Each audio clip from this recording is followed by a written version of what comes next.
I'm here in Charleston, South Carolina, a city with an expansive history from the beautiful row houses to the market.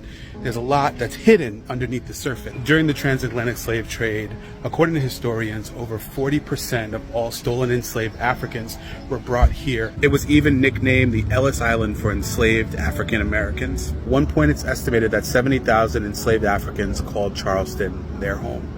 That's not including the individuals that were brought here just to be sold, to be taken to other states and other places. Even today, in 2023, you could still see the remnants of slavery within Charleston, from the sweetgrass baskets that are being made by Gullah people, to the food like red beans and rice that connects us to our diasporic root, and even in the architecture that still bear the fingerprints of enslaved people that built it, buildings that we still use till this day. And according to genealogists and historians, over 80% of African Americans, that's people from California all the way to Maine, can trace their lineage back to Charleston.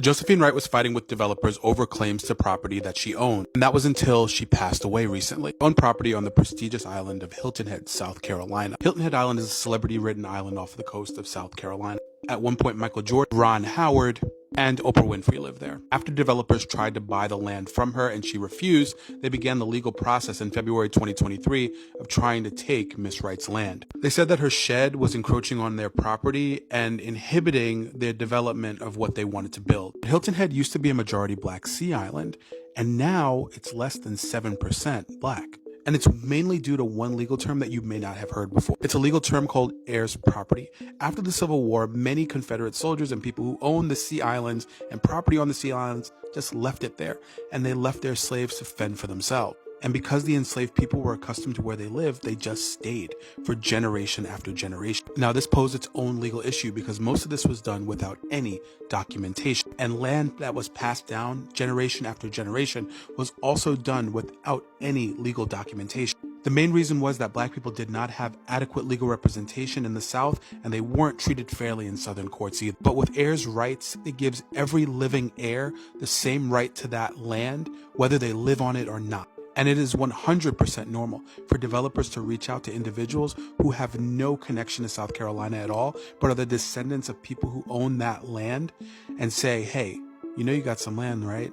Don't you want to make some money? And the person that's living on that land, who has told developers they don't want to sell several times, is now going up against their own relative that they've never met and the developer to take their land. You might think, oh, if I have land, I could borrow against it to get adequate legal representation to keep my land.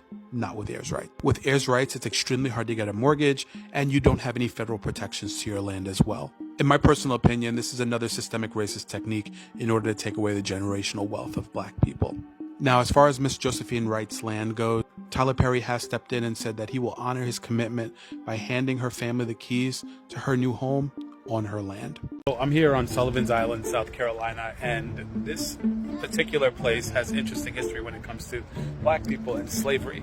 Sullivan Island stood as a quarantine zone for enslaved Africans when they came to the United States.